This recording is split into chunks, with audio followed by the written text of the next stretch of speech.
Hello, this is Anna Dimichik, and talking to me today is Elizabeth Young. Elizabeth is an entrepreneur and owner of Young Law Offices. Her law firm practices family law, business law, and intellectual property in the Southern California. Hi, Elizabeth. Hi, Anna. Thank you for having me here with you today. Thank you so much. Now, I understand you were just in a crazy earthquake, right? Yeah, we had a 4.4 earthquake with the epicenter in Pasadena this morning. And I'm in Monterey Park, which is really close to Pasadena. So we felt it really hard. You don't look frazzled at all, like nothing even happened. So Well, I it's, guess it's you're been a used couple to it. hours now, so I'm over it. But I Mhm. was actually meeting with the Monterey Park Fire Department when it happened, and I was told to go under the table. So I stayed there for a few minutes. And my daughter called me, and she was quite frazzled Mm. because she was lying in bed when it happened. So, yeah, She really really scary. felt it. She She really really felt it. felt it. Yeah. Now, Elizabeth, if you recall, we met about 2 years ago to discuss a business project, and I thought it would be a 30-minute or maybe 40-minute long coffee meeting. But our conversation went on for like 2.5 hours, and it could have continued, but each of us had something else to do. So that was amazing. And that's why I really wanted to have you over because I rarely get this. I rarely get so fascinated with people that the conversation suddenly blows into something so long. So I really wanted to get a chance to ask you a whole lot of questions, considering that you also have big changes ahead of you this year, right? So can you tell I us a little bit do. about what you're up to? Yeah, I remember that conversation we had. We had so much to talk about, so much in Yeah. common, so many similar interests. That was a great conversation. I didn't want it to end, if it wasn't for pre-scheduled appointments that we had to go to afterwards. But since then, a lot of stuff has happened. I'm currently running for Monterey Park City Council.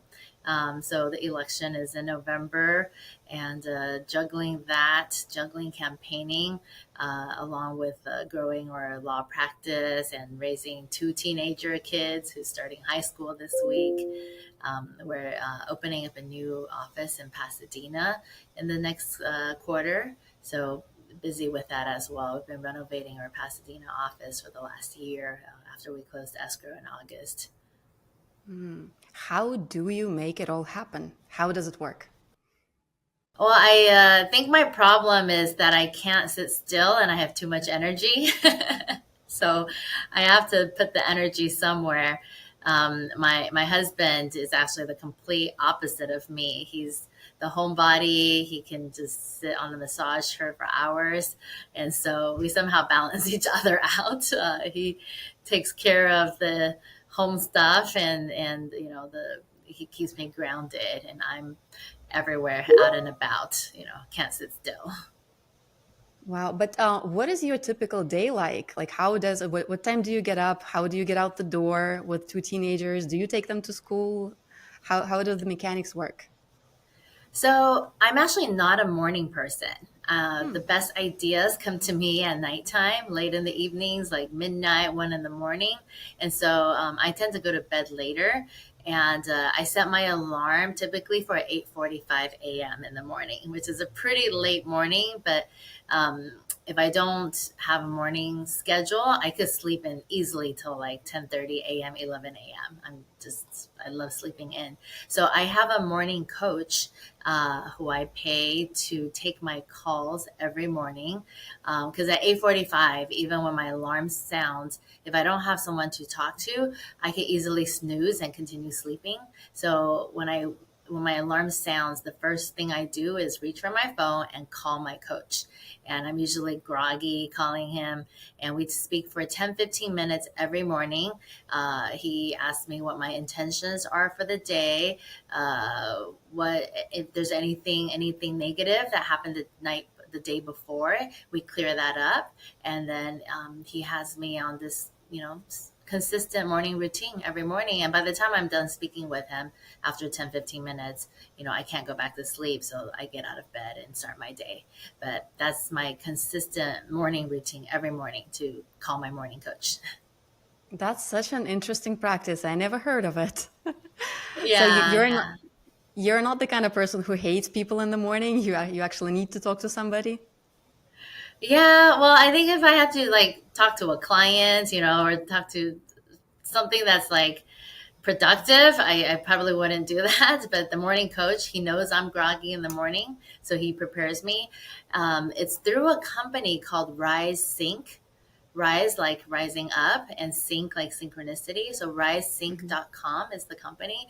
And their whole philosophy is that morning routines dictate how we handle the rest of the day. You know how they say, like, if you get out of bed on the wrong side of the bed, it could ruin the your whole day. So it's good to have a good morning routine to dictate the schedule for your whole day afterwards. Do you do anything else to keep that morning thing going? So you were asking about the kids. I'm fortunate that I don't have to take the kids to school in the morning. I joke with my friends. They're like, "How do you do it all?"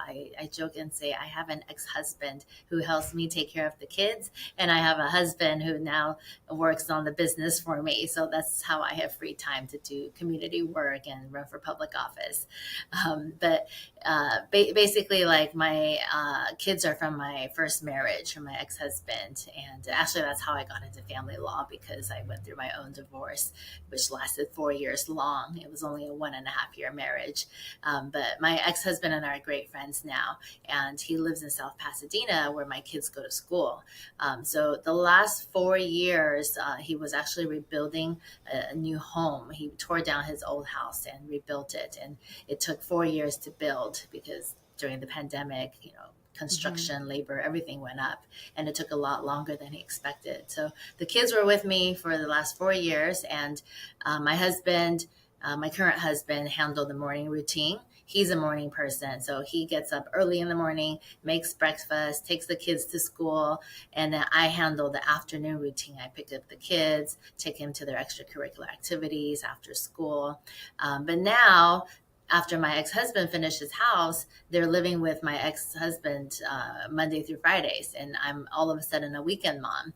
So Mm. my husband and I don't have any weekday kid duties anymore. So he doesn't have to take them to school. I sleep till 8:45 a.m. And we have so much more free time on our hands now because we don't have the kid duties on the weekdays. All right. So the ex-husband, that's what gave rise to the family law practice part of your law practice, right? As you mentioned. Can you expand a little bit on that? Sure. So, my original area of practice was intellectual property law, because my background is electrical engineering and computer science. And so I did IP law for the first many years of my career, did patents, trademarks, and copyrights. When I filed for divorce back in 2010, I had never filed a divorce petition for any client in my whole career. And I looked it up on the internet. I was like, oh, it's a 2-page divorce petition. How hard can this be? So I tried to do it myself without hiring a lawyer. And, boy, was I wrong. Like, family law was way more complex than I had anticipated it to be.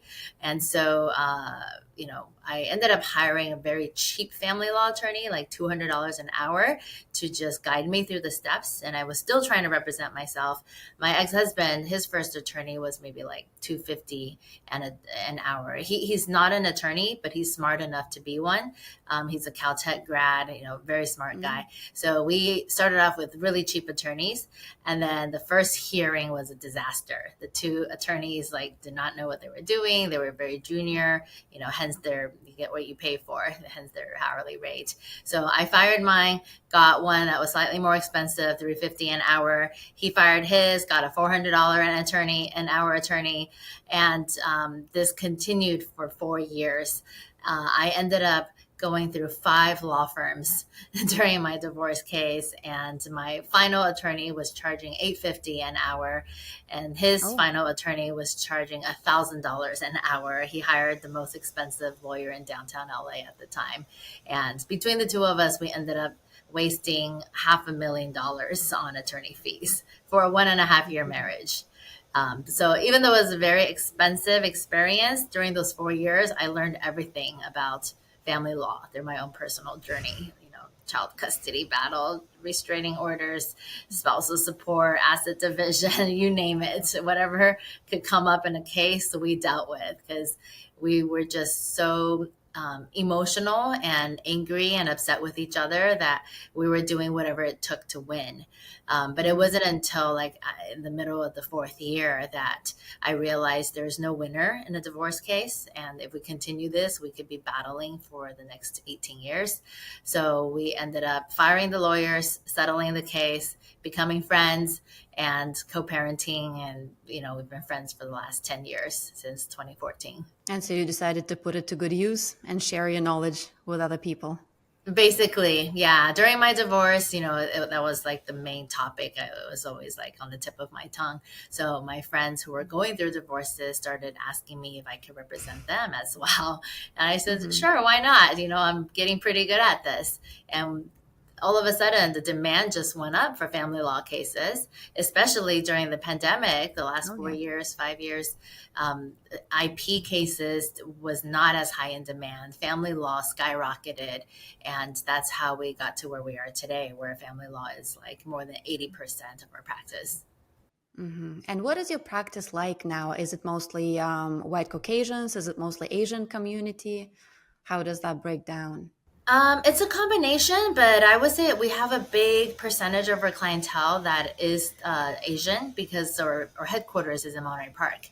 And Monterey Park is predominantly Chinese and other Asians as well. So we have a lot of Mandarin, Cantonese, Chinese speaking clients that come to us because our attorneys are bilingual. And so we're able to communicate with them in Chinese. And there's just a shortage of Chinese family law attorneys for some reason. There's a lot of Chinese immigration lawyers in the area, but there's not very many family law attorneys. I don't know what it is about. I see the same thing. Yeah. I guess Chinese attorneys are not advised to go into family law for some reason, or maybe it's like too emotional an area for them. But we don't have a lot of competition in that area. Right. No, that's the same thing that I see. And even here up north, it's the same thing. And all the attorneys who practice any family law know each other. And we run into each other in court all the time because it's really the same three people, I guess. Something like Yeah. that. Yeah. But it's so emotionally draining. I mean, I have a lot of people who just don't want to practice family law. I ask them if they even if they would like to get into family law when I'm hiring attorneys, and they're like, no, I can't handle it. It's a very normal reaction that I get. Yeah, and we've had attorneys come through our office who are new to family law, and they give it a try for a few months and they leave. They're like, this is not for me. We can't handle it. It's too emotional. So family law is not for everybody. I always tell people you have to have a certain personality to be able to deal with this high amount of emotions. Right. And do you see any kind of cases arising out of, let's say, culture clash between, let's say, Asian traditions and American legal system? Absolutely. We have a lot of cases where, one of the parents is Asian and then the other parent is more Americanized. And because of the difference in culture, they have a clash. And, one of the top reasons for divorce is actually in-laws, because American culture and Asian culture are very different when it comes to parents. In the Right. American culture, once the child turns 18, they're on their own, they're independent, and the parents are happy for them. They can live their own lives. In the Asian culture, on the other hand, actually very similar to European culture, it's a very tight knit family. And so parents don't expect their children to just go off on their own lives when they become adults. They expect them to come back, take care of them. You have a lot of generations, a lot of families where there's like 3 generations living under the same roof. And in-laws want to have a big part in the marriage, but sometimes that's one too many opinions for a relationship. So when you have in-laws butting in on two people who are married, it can cause a lot of issues. And I actually have a lot of consultations where the party comes in with a parent as part of the consultation, and the Oh my parent God. has more questions and more concerns than the party who's going through the divorce, and it makes I've things more never had complicated. that. No. No, never happened to do me you do you somehow. have a lot of Asian clients? Yeah, most of my Yeah, clients are Asian. Yes, and we do some family law, but I don't think I ever encountered that anyone coming in with their parents. that's Whose funny. Yeah. whose parents would you do you see more being involved more frequently, the wives or the husbands?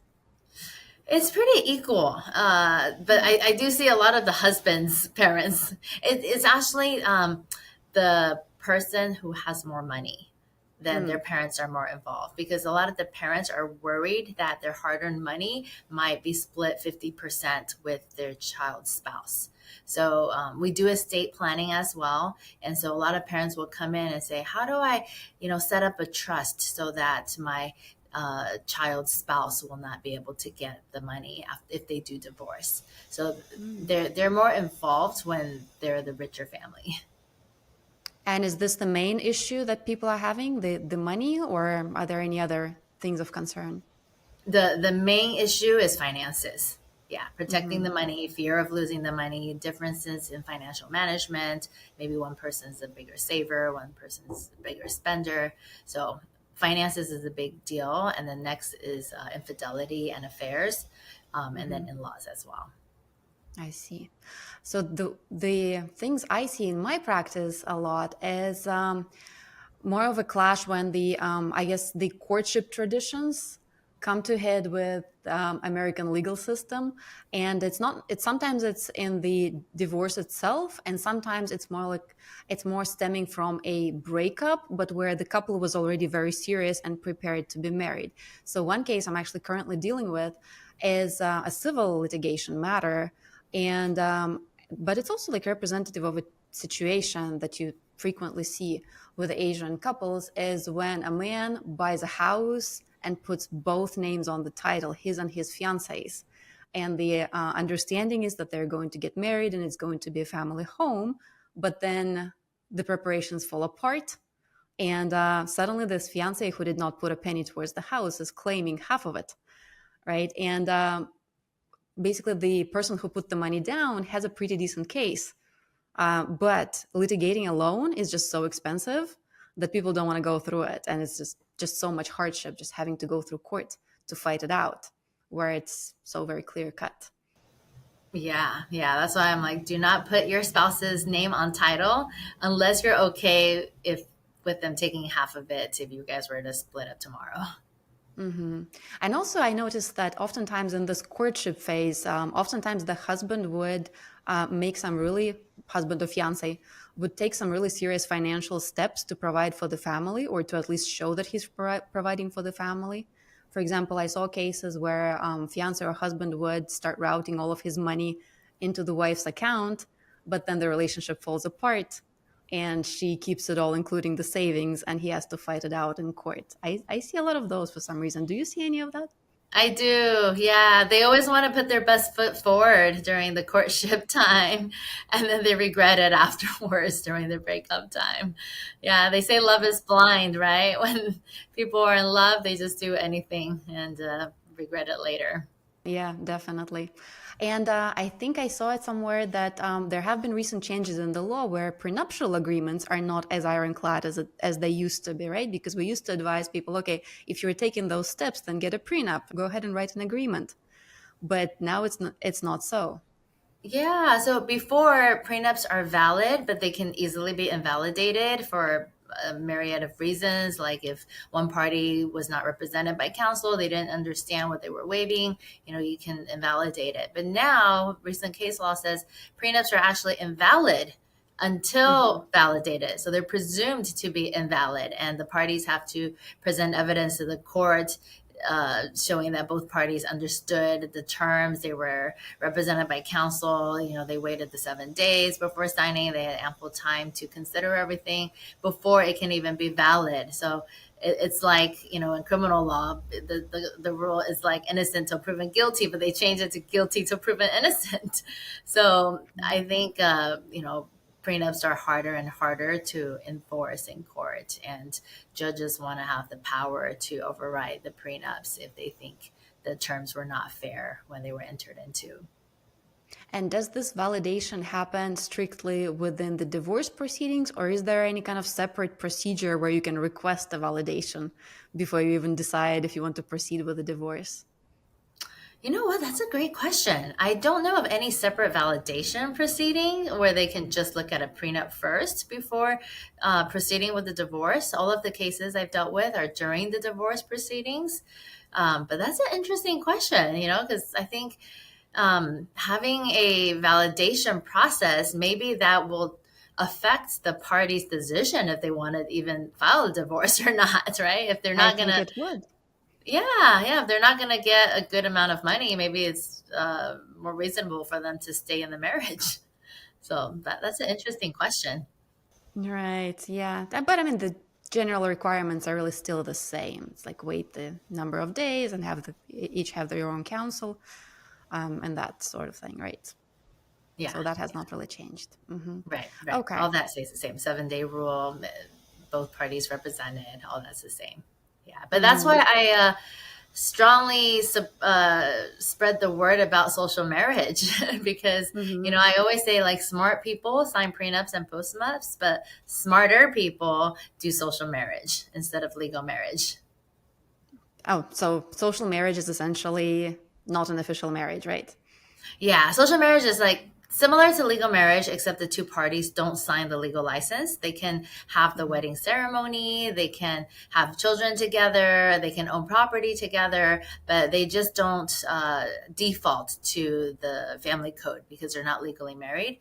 They can actually sign a separate social marriage contract if they want to put the palimony terms in writing, or if they want to, it's like a business partnership if they want to own property and, have a buyout agreement or like a termination agreement if they were to split up, how they would split up the assets. But it wouldn't be a legal marriage contract. It would just be a legal, like a social marriage contract.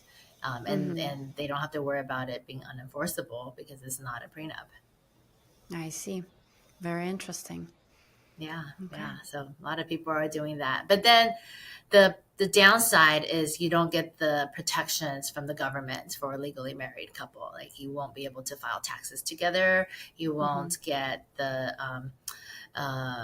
like estate planning. You can still do estate planning documents separately, but let's say two people didn't do estate planning, the the Hmm. the partner would not be able to automatically make decisions. The property wouldn't go Right. to the spouse if it wasn't properly put into the contract. They wouldn't get Social Security. They wouldn't be able to put themselves on their health insurance, for example. So there's a lot of downside, but then the upside is they have a lot more certainty. They dictate the Hmm. terms of the relationship rather than defaulting to the family code, which most people don't even know what the family code says when they get married. And it changes all the time, anyways. Exactly. It changes all the time too. So basically, as long as you are healthy and you're making good money, social marriage makes a lot of sense. But as you get sicker and older, you need to start signing a lot of additional paperwork to just get protected. Yeah, but even like if you get sicker and older, if you're not the breadwinner, the contracts give certainty because then you know exactly what you're going to get if you were to split up. A lot of the spouses that stay home, the stay at home moms and dads, a lot of them live in fear because they have no idea how much they're going to get if they were to file divorce against the breadwinner.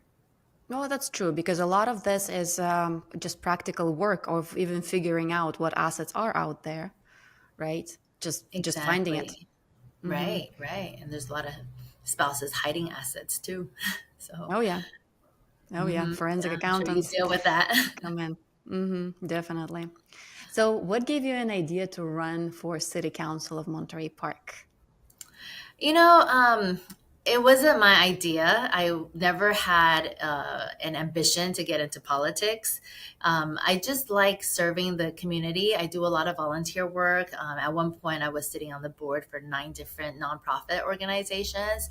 And then I've also been part of the city's commissions, 4 different commissions, like the Design Review Board, the Parks and Recreation Commission, the Community Participation Commission, and right now I sit as the chair of the Business Improvement District Advisory Council. So I just like doing a lot of public service, but I don't need, the title. But because I do so much service for the community members come to me and they ask me, hey, why don't you run for city council? And, you make a great Hmm. council member.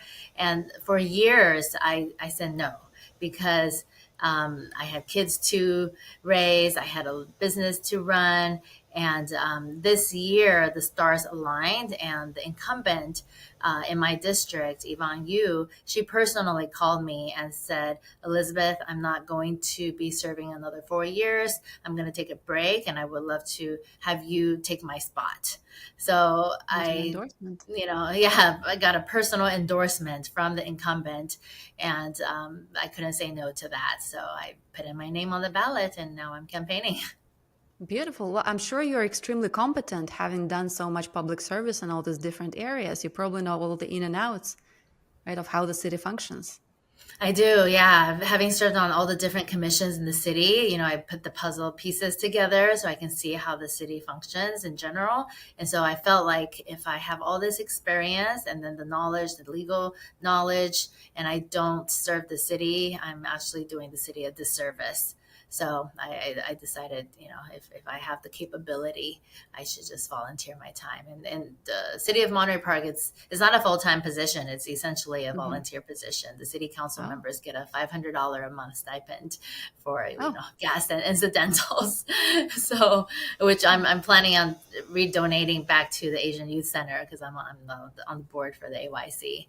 So definitely not doing it for the money. And it's definitely not. practically a volunteer position, but it's something that I'm passionate about, that I think I will enjoy, and I think I will also learn at the same time. So it's a good decision. And you get to improve the place where you live.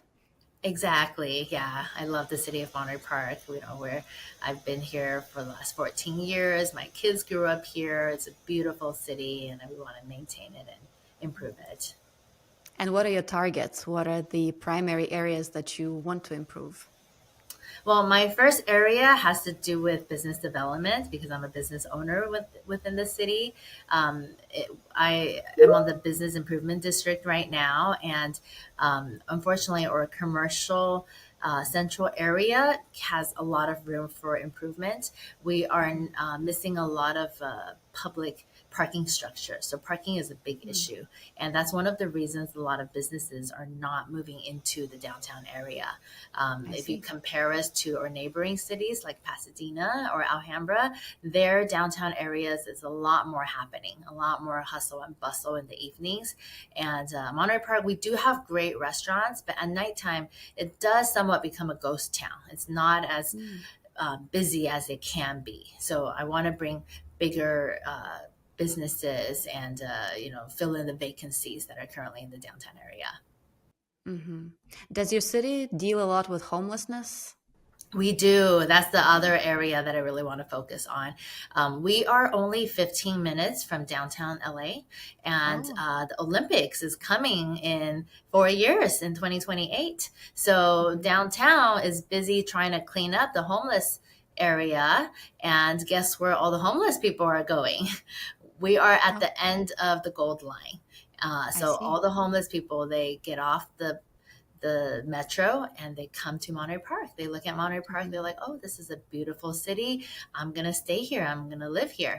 And we're getting more and more homeless people. So that's another big thing we need to get resolved. I want to build more homeless shelters. And have more rehabilitation programs because one of the big reasons for homelessness is actually not a shortage of housing, but it's because of mental health issues. The Absolutely. homeless people actually don't want to go into housing because the reason they don't want to go in there is they don't want to follow the rules, right? Hmm. The rules have curfews. You have to be back in bed by 10 p.m. No alcohol, no drug use. So a lot of people choose to live on the streets because they have addiction issues or whatever reasons. But I think rehabilitation is more important than just creating more housing. Absolutely, no, I agree with you. I was studying up on on the homelessness problem as well when I moved to California, and I was just really puzzled by the number of homeless. Every time I go to San Francisco, it's scary. I would go to criminal court, and I would park 200 feet away from the courthouse, and I would still see several people who are clearly under the influence, just as I'm walking from the parking and into the courthouse. Yeah, it's and so I started looking into what's going on, because New York, for example, until pandemic, New York did not have this problem, but San Francisco did for quite some time. And so, yeah, it does seem that most of the issues stem from mental health and substance abuse problems, and from lack of enforcement of mandatory treatment, essentially, right? Because the options are out there, they're available, but people don't want to take them, the treatment, the beds, and all of the resources. Yep, absolutely. Yeah. So I think instead of imprisoning, people, they need to like have mandated programs for them to go through and get education and rehabilitation. That's the way to like resolve this problem. Right, exactly. Well, wonderful. I mean, best of luck on this journey. I hope it all works out and you make a big impact. Thank you so much. I'm very excited and learning a lot as I go along the journey. I definitely have a lot of blind spots, but it's a great educational experience. Probably fewer than other people, right, who have not done all the public service. So I have to ask you, how do you stay organized? Like with all that commitments, what do you do? Do you have like running lists? Do you have reminders? Do you have all of them? Do you have a coach? I have a journal. I have a weekly planner, and actually, Hmm. my previous weekly planner was like much smaller, this size, and then I decided to use the bigger one. So every day, I'm old school. I write everything in here. I do have my electronic calendar as well, but there's something special about pen to Yeah. paper that I like rather than just typing it into my phone. So I write everything down here, and I love checking things off. So it like brings me pleasure when I can check off something on my to-do list. So every day I'm just checking things off and getting things done. Yeah, I do the same thing. And I do know a lot of very well organized people who absolutely prefer the calendar and the planner and the paper. And then the electronic calendar is more like for work meetings, I guess, right? But the Hmm. major things, they really go on that calendar. Yeah, and this bigger calendar, it separates it into 15-minute intervals. So like 9, 9:15, 9:30, 9:45, 10 o'clock. And I can write something every 15 minutes. And they say like the even more efficient leaders in the world, like Elon Musk, they separate their schedule into 5-minute increments. So I'm not at the 5-minute increment yet, but 15 minutes is, good enough for me for now. But a lot of people, like, they're not at 15 minutes, they're doing either 30 minutes or 60 minutes, every hour. But 15 minutes, actually, it's makes me pretty efficient and productive. Does it actually work out on a regular basis for you? It does. It Yeah. does. I get like probably 95% of my tasks accomplished every day, and then the ones that I don't, I move it to the next day and it eventually gets accomplished. See, for myself, I noticed that I try to do that, but a lot of times I would end up with a big case coming in, or with an emergency hearing on a case I have. So I have to drop everything and go to court and take care of that, and then everything just goes by the wayside. And the only way to stay a little bit ahead of it is literally to do things in advance when the time slot pops up, like when I'm waiting, for example, for something else. So yeah, 15 minutes is not happening. Well, I went to this seminar of how to manage a law firm, and one of the first questions they asked us is, "How much time are you spending working in your firm versus on your firm?" And majority of the hands that went up were spending the majority of their time working in the business and not on the business. So over the last few years, I actually implemented this system called EOS. Is the Entrepreneur's Operating System. It's based on the book called Traction, and it teaches business owners how to get themselves out of their business so that they can work on the business and not in the business. So after I learned that, I'm no longer on any cases. I'm not doing the day-to-day legal services, talking to opposing counsel, drafting MSAs or negotiating terms. I step in for consultations on an as needed basis, but for the most part, I'm working on the business, working on the company culture, the vision, maybe some marketing, how to grow the business, opening up a new office. But the attorneys in my firm, they're the ones going to court. So I don't have that problem of having to deal with an ex parte last minute and, derailing my schedule. Yeah, I tried that, but then I realized I just miss working in the business so much because I love going to court and I love interacting with the clients. I'm just, okay, this does not make sense if I don't do any of that. Like, why am I doing it for other people but not for myself? I really enjoy it. It's like, okay, no, I'm getting back into it. Yeah, yeah. Well, they say, like, as the owner, we have the luxury of picking what we like to do. And then Mhm. the stuff that we don't like to do, we can hire someone to do it. So for me, I really enjoy the CEO position. I love being the visionary of the business. Mhm. But if I was like, if I enjoyed doing the lawyer work and going to court instead of being the CEO, I could hire a CEO to run the business and then I don't have to worry about the CEO tasks. I guess so, yeah. Right. How do you raise your children with regards to this culture of you running a business? Are you trying to introduce them to it? Are you trying to somehow teach them the valuable skills now? Or are they just studying, going to school, and getting good grades? So my kids actually have come into my business and they've interned. They see how things are run. They've helped out here and there. My daughter actually wanted to be a lawyer for the longest time until the last Hmm. couple years when AI and ChatGPT got developed. Then she actually told me, "Mom, I'm gonna be still in school for at least 7 years because in 7 years she will." Graduate college. She's entering her sophomore year in high school. So she has 3 more years of high school, 4 more years of college. She's like, in 7 years, who knows how much more advanced AI is going to grow till? Because it's already advanced so much in just 2 years. We don't know. What careers are going to be replaced, what tasks are going to be replaced, or even what new careers are going to be created. She's like, my future career in 7 years, maybe it's not even in existence today. So she's Hmm. like, Mom, don't even ask me what I'm going to be in the future. I'm just going to keep learning and growing, and then we'll see, where the industry is in 7 years. I'm like, you know what? That's a good point. So, yeah, so I don't even like tell her to be a lawyer anymore because who knows how the industry is going to be like in the future. Hmm. Well, I don't know. Lawyering, so much of it is client management and hand holding and just talking things through with people and explaining their options to them. I don't know how much AI would be a replacement for that. And even if it's a really good replacement, I don't know how many people would be okay with this being an AI.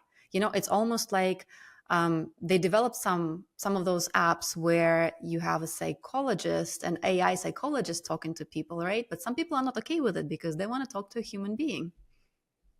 That's true. Yeah. But now there's like more and more realistic looking avatars that are Yeah. resembling human beings. So, on the phone or in a computer, like it's so realistic. Sometimes you don't even know if you're talking to a human being or an AI. Like I've dealt with a lot of text messaging boxes where it's a Yes. computer on the other end, but they can fix my issues. And I don't even know if they're, a real person or not. But hey, if my issue gets resolved, I'm happy with it. So yeah, it's Okay. interesting. We'll see what happens. But Hmm. even my social media virtual assistant is working on an avatar for me so that in the future, when someone comes to our website, they have a question, they can talk Oh. to my avatar and think it's me, but it's actually not me. Okay. How is it going to work with legal ethics and all of the legal advice and responsibility? Because this is also insurance related, right? I wonder how it's going to work. Well, the avatar is for my virtual assistant company. So I have another business on top of my law practice. We connect virtual assistants from the Philippines with professionals and companies here. So the company is called optimizers.com. It's like combination of optimize and organize. So optimizers, and the avatar is for people going to the optimizers page and asking, hey, if I want to hire virtual assistants, what can they help me with? Is it admin stuff? Can they answer phone calls? How is their English? And then my avatar will answer those questions. So I'm not doing one for the law firm yet. Got it. Yes, because okay, so it's not legal topics or anything of that sort. Right, right. Not Uh-huh. having an avatar giving legal advice. Okay, I can see that. Okay, yeah, but with legal advice, I think we're running into this whole area of who's going to be responsible if something goes wrong. Yeah, exactly. No, I think AI hasn't developed to the point where it's completely independent yet. We can use it as a crutch, use it as a resource, but ultimately we're fully responsible for whatever outcome that we're using it on. Like, we don't want to be like that attorney who's put in false citations, made up citations, and didn't double check their work, and then got in big trouble with the judge. Right? It was Yeah, I very think he got embarrassing. in trouble for lying about it, essentially, right? It's not just that they got caught, but they tried to cover it up, and they came up with some affidavits that somebody notarized something. I don't know, but there was a lot of cover up that was much worse than the original embarrassment, essentially. Exactly. Yeah, Yeah, yeah. but Dug that was themselves bad. deeper. But that was a But go, lesson learned for all attorneys. it was, yeah. But going back to you raising your kids, do you have any specific philosophy for how you want to see them growing up? Um, you know, One thing I learned about kids is that they have two buckets. One is attention and one is power. So as long as we make sure those two buckets are filled, then the kids are happy. So anytime I want them to do something, I don't tell them what to do. I give them options. Like, hey, do you want to do this or do you want to do this? And they get to make their choice, right? Like, if they don't want to study, for example, I tell them, do you want to have a successful career in the future and take this class, or do you want to, maybe even be a homeless person later on with no job, and then now you can go play your video games. So I give them that choice, and then they make their choice. The only thing that I mandate on them, where I tell them they have no choice, is Chinese school. I force Chinese school on them. So I speak Mandarin with them at home ever since they were babies. That was the main language growing up. And when they learned English at school, they try to come home and speak English to me. I actually pretended I didn't speak English with them. And so if they spoke English, I'll pretend I don't understand. And they had to speak Mandarin with me in order to get a response. But I don't read and write Chinese that well. So I made them go to Chinese school on Sunday so they can learn the reading and writing portion of it. And most Sundays they are kicking and screaming, giving me a hard time. Mom, I don't want to go. I don't want to get out of the car. And I tell them, one day you will thank me, but right now you can hate me all you want for forcing you. But I know the benefits of being bilingual in the future. So you'll thank me one day. So that's the only thing that I force on them. But everything else, I give them a choice. Mhm. And there are additional benefits to learning specifically Chinese or Japanese or any languages that use hieroglyphics, right? Because it forces you to utilize the other brain hemisphere than you would normally use for the alphabetic languages. And it just triggers all sorts of things that are really good for your memory and for you, even for your dexterity, right? The non-dominant hand dexterity also gets triggered. I'm just noticing it all the time. Every time I try to brush up on my Chinese writing, and I do it for a couple of weeks, I study really hard and I write it out, and suddenly my left hand gets so much more precise in the movements, and I start writing with my left hand, and it's just wow, something's really happening in my brain from all of this learning. Yeah, it definitely triggers certain parts of the brain that's usually dormant. So a lot of benefits. But like, at one point my daughter's like, Mom, I don't want to take piano lessons anymore. I'm like, okay, you can cancel it. I'll save some money. I don't want to take ice skating. Okay, let's try something new. But Chinese school, nope. I'm like, you're gonna study until you graduate high school, and then you don't have to do it afterwards. So there is no HSK level in mind. It's all just about graduating high school. HSK, what is HSK? Oh, HSK is an exam. It's a Chinese language exam. It's an international exam that I believe Chinese universities use it to accept foreign students. But it's essentially it's kind of like TOEFL and IELTS for English speakers. HSK Oh, is that for the Chinese speaker for the people who are studying Chinese. And I oh, think there are like interesting. 6+ levels. Yeah. Oh, okay. I never looked into that, but that's interesting. Yeah, I'm having them take the AP Chinese exam, but Hmm. that's the extent of it. Yeah, but possibly if they ever want to go to college in China, for example, or to any kind of graduate program, they might need to take an HSK exam. Yeah, yeah. So it'll be good for them to be, knowledgeable in the Chinese language to be able to take that exam. That would be interesting for them to go to college in Asia and China. Yeah, I'm always like impressed by you, how you are able to be bilingual and speak Chinese fluently. That's very impressive. I don't speak it that fluently. I would say I'm fluent in criminal defense and some immigration. These are the topics, the areas that I am really fluent in. But if I had to go, for example, out to a restaurant, I would be completely clueless because this is not the speech that I practice on a daily basis. And I think that's the thing with foreign languages.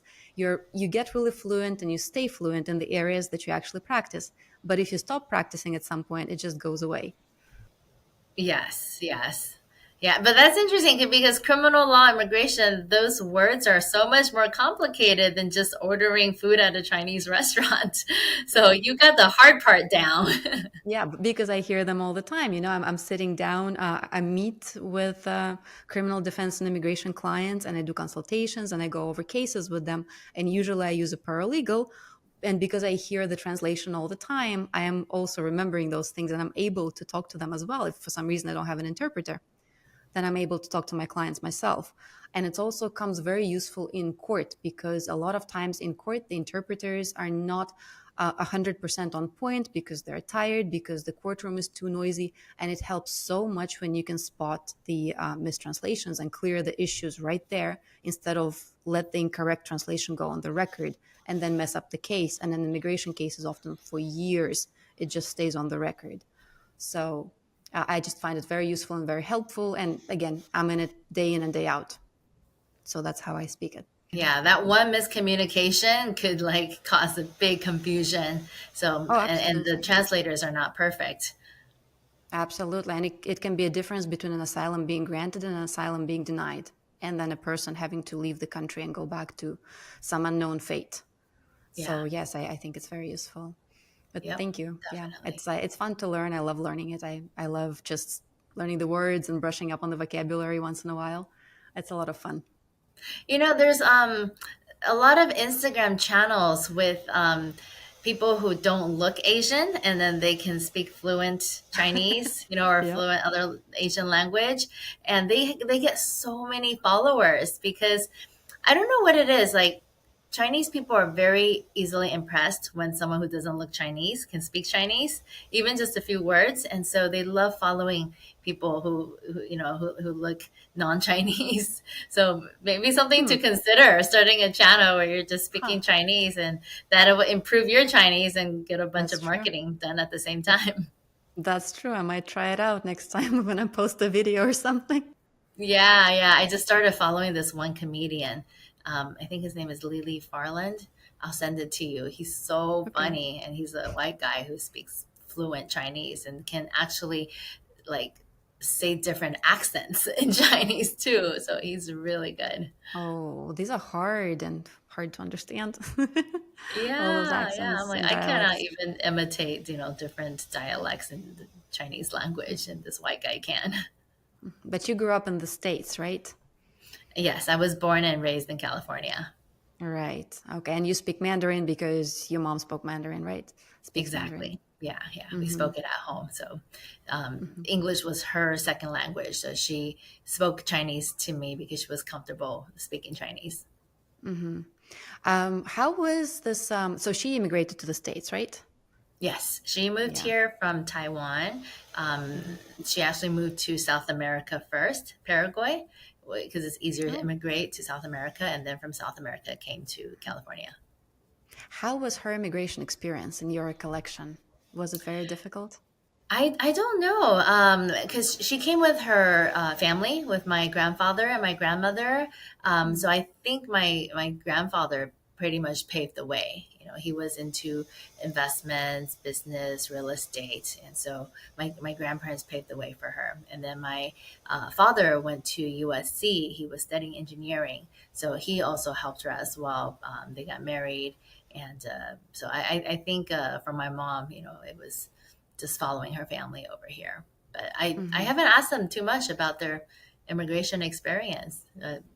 Yeah, it seems pretty smooth. But they did spend a few years in South America, so it Hmm. wasn't as easy as just coming here.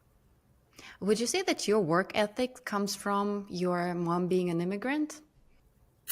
I think it might have to do with the immigration part of it, but I think more so than not, it has to do with the fact that my father committed suicide when I was three Oh, years old. sorry to hear. And so my mom at that time was a housewife. She had never worked a day in her life. She took care of me. She had just given birth to my brother, who's 2.5 years younger than me. And so all of a sudden, she's in this pickle where she has no husband. She has to raise and take care of two young toddlers Yeah. and make a living. So growing up, she kept me out of the kitchen. She didn't want me to ever be in a position similar to hers, where I'm depending on a man for financial support, and then he's gone, and I'm left with Hmm. a big mess in my hands. So she kept me out of the kitchen, did not teach me how to cook or clean or any of the domesticated things. So, because she wanted to make sure I knew how to make a living when I grew up. And she ended up teaching as her career. She would pick Mm. me and my brother up from school, and then at the same time, she would pick up some of our classmates from school too. Their parents had to work, and then she would take all the students to her home where she would feed us, and then we would all study together. And Uh-huh. that's how she was able to juggle taking care of her kids and making some income at the same time.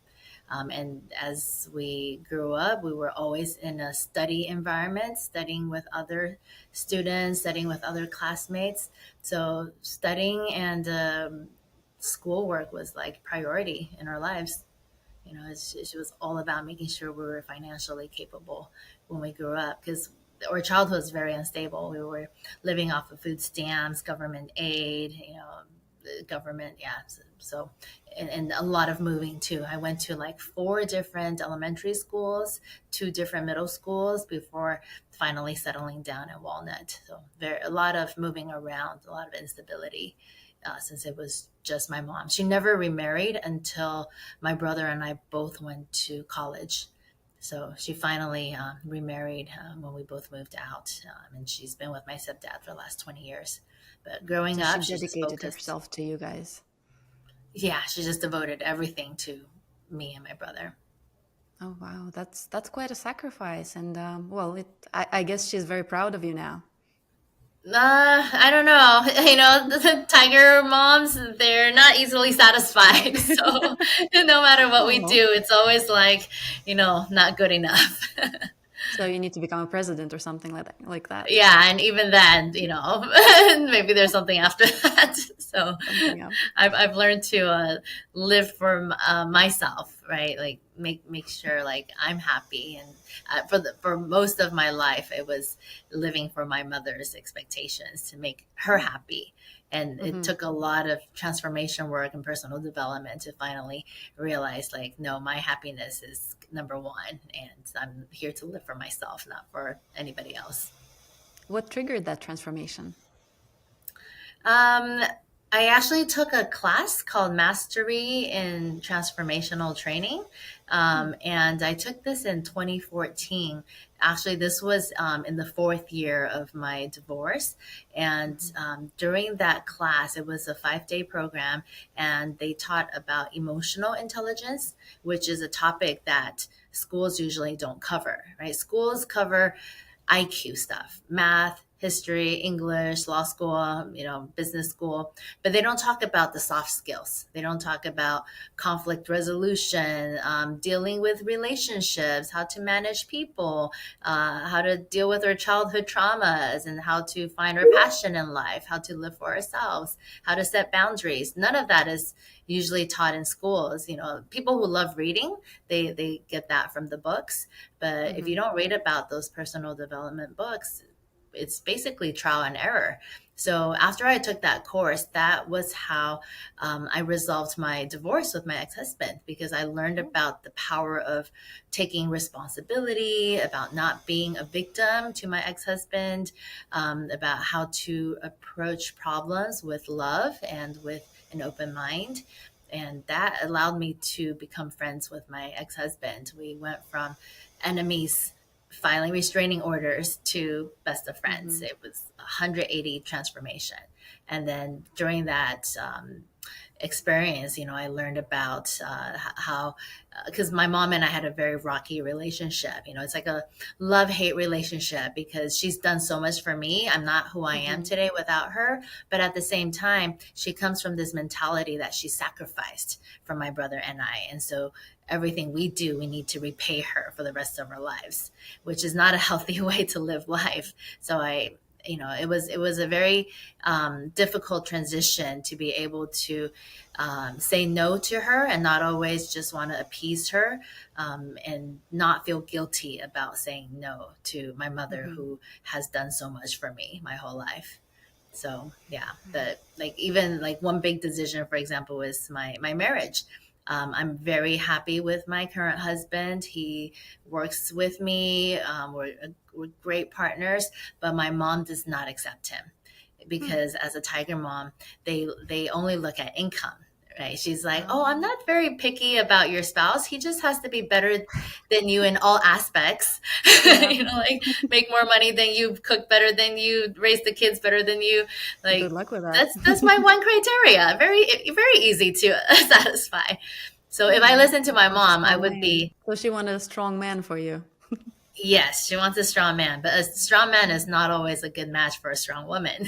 My Mm. ex-husband was a strong man, and we butt heads and clashed Hmm. a lot. So a type A personality like me actually needs a type B personality, and my husband is type Hmm. B. So we're a perfect match. He loves to cook, he loves to clean, he's very domesticated. He's a great father to our kids, but my mom doesn't approve of him. So if I always said yes to her, I would be a single woman today. I'd Hmm. probably just be a single hag getting old by myself. But I learned to, live for myself, make decisions for what makes me happy, not just what makes my mom happy. As much as I love my mom, and it's been a healthy decision for me. And maybe some of your clients could learn from that too, because I mean, we touched on that earlier, right? How the parents come with their grown-up children to ask questions, and the parents are so concerned about what their kid is going to get in divorce. And I was thinking that maybe this has to do with such level of involvement and sacrifice by the parents, because um, even though it's not typical here in the States for the American parents to be so involved, it's also usually not quite as typical to sacrifice so much, right? Especially give money for college a lot of times, right? And also I know that a lot of Chinese families and Asian families, they help their child, especially a son, buy a house, for example. Everybody pitches in, so that's why they're so involved, right? Yeah, yeah. The Asian parents really are devoted to their kids. There's extra Hmm. tutoring, the extracurricular activities are through the roof. Like when I was growing up, we did everything: tap dancing, chess, go, voice lessons, piano lessons, you name it, art class, Hmm. everything. The non Asian kids usually don't go through that extreme, Exactly. childhood. So the parents really do feel like, hey, we put so much in you, we should get more return back. And my mom has said, if I knew you were going to settle with your current husband, I wouldn't have invested so much in you. Oh. Oh my God. Yeah. So, different perspectives, different Yeah. generation.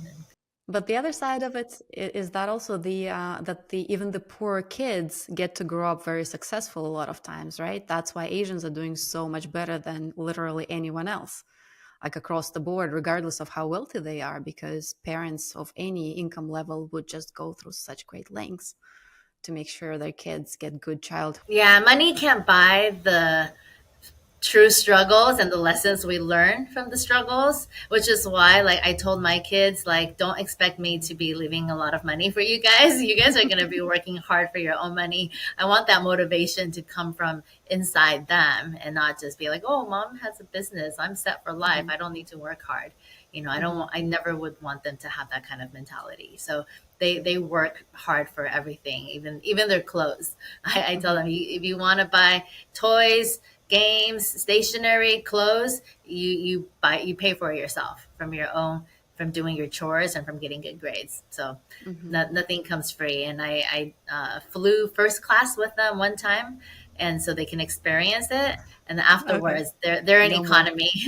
Me and my Of husband are course. first class. I'm like, you can pay for it in the Uh-huh. future when you get your own job. That But is so they've cool. experienced it once, so they know what it's like, and they have a goal to, work Hmm. for. That is so. Are there any other qualities in your personality that you believe are hindering you, your success, your happiness that you're working on? During the personal development classes, they say like if knowledge is a pie, and like maybe this sliver is what you know already, and this sliver is what you know that you don't know. The majority of the pie is what you don't know. So Hmm. there's so much out there that I don't even know I don't know it. And that's why I'm always saying yes to new adventures and new opportunities, because it's a way for me to learn something new that I might not even know I don't know right now. Yeah, and as you're changing, the unknowable also changes too. So you're always in this new terrain, trying to figure it out. Exactly. Yeah. Yeah. I've done 10 years of personal development after I first took the mastery and transformation training in 2014. And Mm. sometimes I feel like the more I learn, the more I feel like I don't know.